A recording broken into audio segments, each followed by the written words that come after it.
नमस्कार, आप देख रहे हैं सी न्यूज और मैं हूं ज्योति अरोड़ा।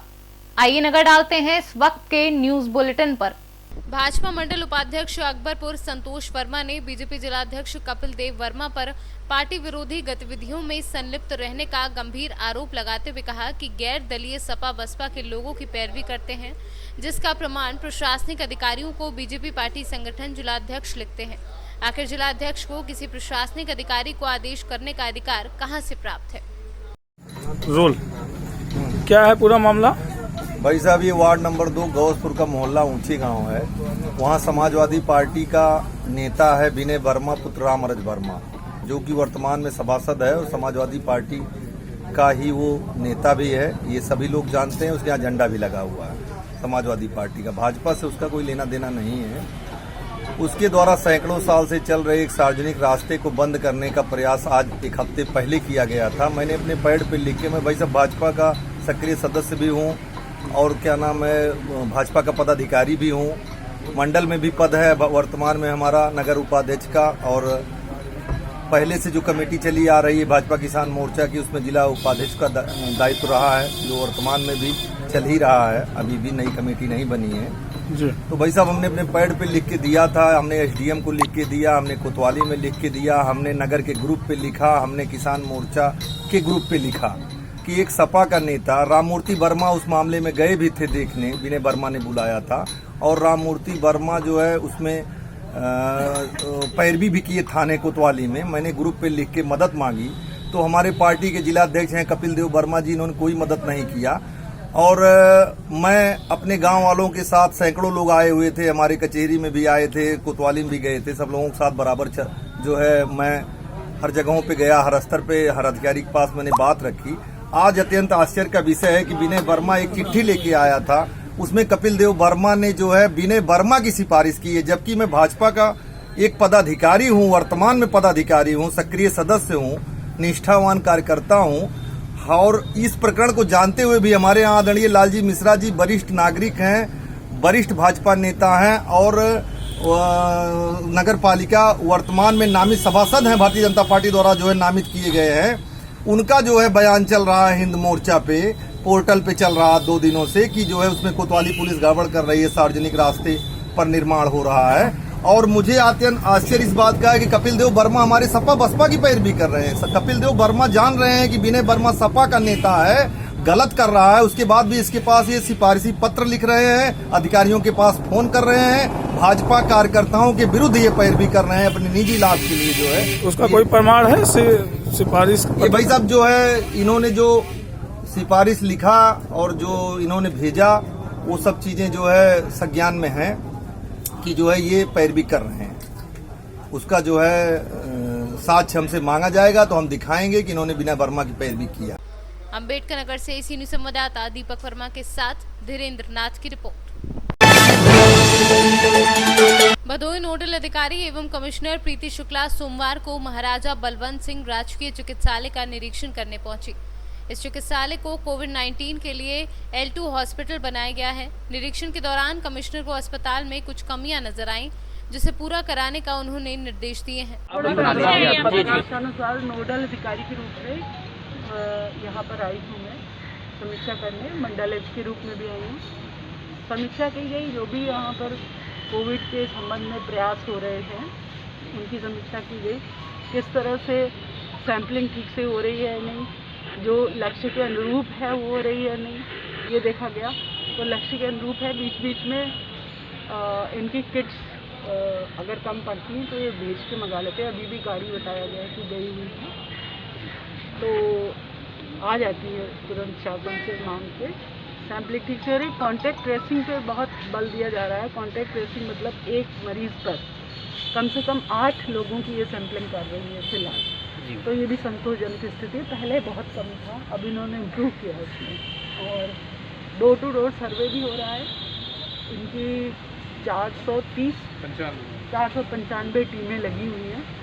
उसमें से एक्टिव थोड़ा और मैंने इनको निर्देश दिए कि डे टू डे एक्टिव रहे सारी की सारी टीमें। और हर टीम, माननीय मुख्यमंत्री जी के जैसे निर्देश हैं, हर टीम 6 दिन में अपना पूरा चक्र कर ले और दोबारा वो काम पे लग जाए। और जो लक्षण युक्त मरीज हैं उनको चिन्हित करना इसका मुख्य एक उद्देश्य है, ताकि समय से उनको सही इलाज मिल जाए। और उसमें से छांट करके जो जिनके पास 2 बाथरूम हैं, ये अपने मीडिया के माध्यम से भी आप बताइए कि जिनके पास 2 बाथरूम हैं, 2 कमरे हैं, मरीज अलग रह सकता है, वो तो घर में रहेगा जी। पूरी प्रिकॉशन के साथ। उसको ये लोग ट्रेनिंग फ़ोन से और हर तरह से सपोर्ट देते हैं, उसको फ़ोन करके उसका हालचाल भी पूछते हैं। लेकिन जिनके घर में सुविधा नहीं, उनके लिए L1 और का हॉस्पिटल चल ही रहा है एक्सपो हाथ में, और ये L2 का यहाँ पर आज देखने आए थे हम। बस यही है। तो L2 का आज निरीक्षण की मैम कोई हाँ, खामियां तो नहीं थी? तो लगभग तैयार है, लेकिन छोटी मोटी कमियां, जैसे आपने देखा लिफ्ट नहीं चल रही है, तो वो मैंने बताया है बाथरूम में पानी ठीक से आ जाए। बाकी बेड्स तो सांसद जी की निधि से आ गए हैं, कोई दिक्कत नहीं है, तो जल्दी ये मैं सुनिश्चित किया जाए। धन्यवाद। भदोही से सीनू संवाददाता खुर्शीद खान की रिपोर्ट। फिरोजाबाद थाना एका पुलिस द्वारा मर्डर की हत्या के मामले में वांछित चल रहे इनामी बदमाश को थाने की पुलिस ने गिरफ्तार कर लिया, जिसके कब्जे से एक तमंचा बरामद किया है। 1000 का इनामी पकड़ा है। ये काफ़ी दिन से वांछित चल रहा था। अक्टूबर 2019 में इनके यहाँ एक नहर है, उसमें एक डेड बॉडी मिली थी और उसकी पहचान बाद में अवागढ़ के बंटू के रूप में हुई थी। उसका खुलासा हुआ था मर्डर का। उसमें 4 अभियुक्त प्रकाश में आए थे। 3 पहले जेल भेजे जा चुके हैं, एक ये लगातार फरार चल रहा था। इसकी गिरफ्तारी पे वरिष्ठ पुलिस अधीक्षक की तरफ से 10,000 रुपये का इनाम घोषित था। आज इसको गिरफ्तार करने में एका पुलिस को सफलता मिली है। इस प्रकार एक बहुत पुराना इनामी अपराधी एका पुलिस द्वारा पकड़ा गया है। सर, इस पर कोई आपराधिक इतिहास वगैरह? इसका इसमें मर्डर का ही मामला था ये, और ये रहने वाला अवागढ़ क्षेत्र का है। इसकी जब हम कुर्की ले लिए थे, कुर्की के बाद ही ये पुलिस की गिरफ्त में आया। फिरोजाबाद से सीनियर संवाददाता इरफान अब्बासी की रिपोर्ट। किसान कल्याण तथा कृषि विकास विभाग द्वारा सोयाबीन फसल का बीमा करने की अंतिम तिथि 31 अगस्त से निर्धारित होने पर जिले में सभी सेवा सहकारी संस्थाओं और कमर्शियल बैंक में प्रधानमंत्री फसल बीमा योजना का कार्य युद्ध स्तर पर चल रहा है।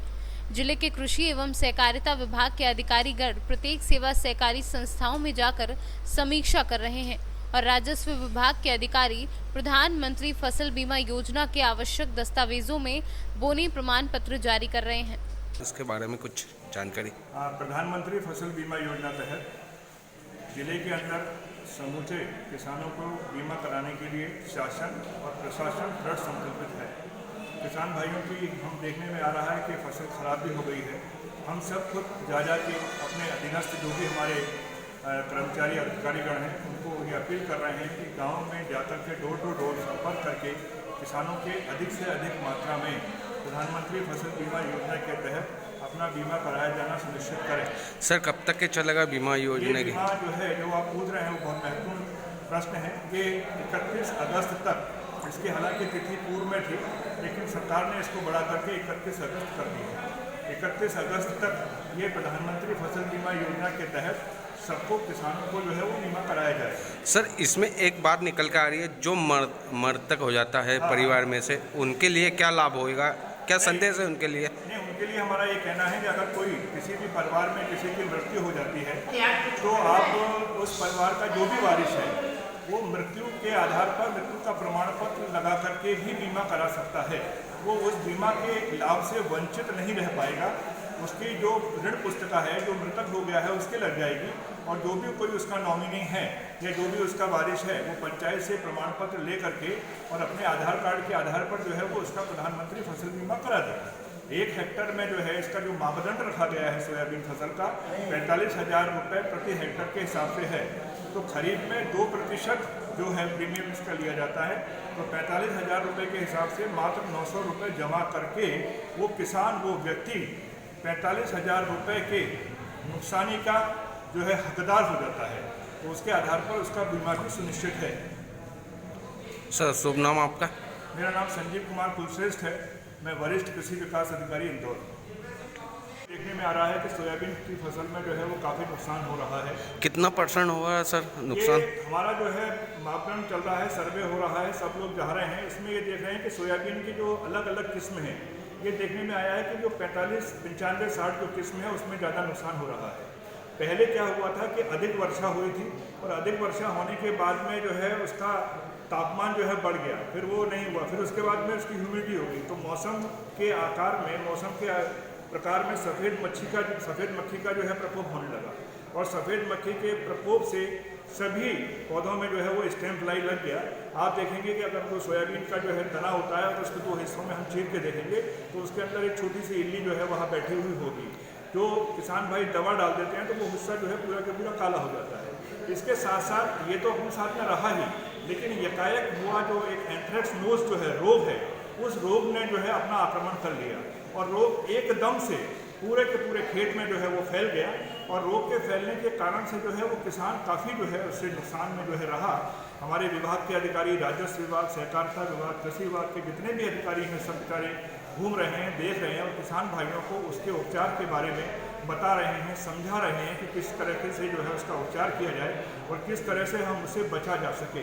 हमारा किसान भाइयों से ये कहना है कि जो हो गया बीती ताही विसार दे, आगे की सुध ले, जो नुकसान हो गया उसको छोड़ दें, लेकिन अभी जो फसल हमारी जो बची हुई है उसको हम जो हमारी अनुशंसित दवाएं हैं उसका प्रयोग करके जो है हम उसको बचा सकते हैं। सर ये बताएं 31 तारीख तक के बीमे की लास्ट तारीख है, बढ़ सकती है या नहीं बढ़ सकती? जैसे 31 जो है अगस्त जो बीमे की तारीख है वो बढ़ने की संभावना नहीं है। संडे के दिन क्या होएगा सर? संडे के दिन भी जो है सभी कोऑपरेटिव सोसाइटियाँ खोलेंगे, सभी बैंक खोलेंगे, किसान भाइयों के जो है उसमें ज़्यादा से ज़्यादा हम बीमा करा रहे हैं, क्योंकि इसका एक ही विकल्प ये है, अगर किसान भाई का नुकसान हुआ है तो उसकी भरपाई करने के लिए अगर किसान का बीमा होगा तो किस हद तक शासन जो है सोच सकता है और उसको बीमे से लाभान्वित कर सकता है, बीमे से कुछ ना कुछ जो है उसके बारे में जो है उपचार उसका निकल सकता है।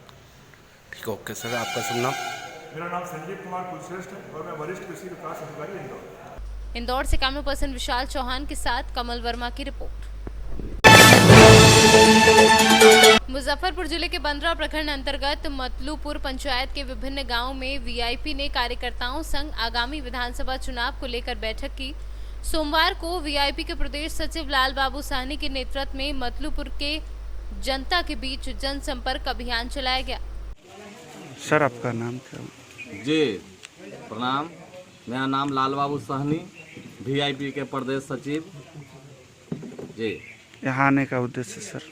यहाँ आने का यही उद्देश्य है कि हम लोगों को चुनावी वर्ष है जी। चुनावी वर्ष में गायघाट विधानसभा के कटरा ब्लॉक, बंदरा ब्लॉक, गायघाट ब्लॉक सभी जगह जाके हर एक पंचायत में जाके हम लोग अपने पार्टी का आने वाले चुनाव के बारे में बताते हैं कि महागठबंधन को हम लोगों को जीत कराना है और बिहार के जो गद्दी पर बैठे हुए हैं सुशासन बाबू, उनको बदलना है। मुजफ्फरपुर से सीनियर संवाददाता गंधीर कुमार झा की रिपोर्ट। इस वक्त के न्यूज बुलेटिन में फिलहाल इतना ही। देश और दुनिया की तमाम बड़ी खबरों के लिए आप देखते रहिए सी न्यूज, हर खबर आपके साथ, आपके हाथ।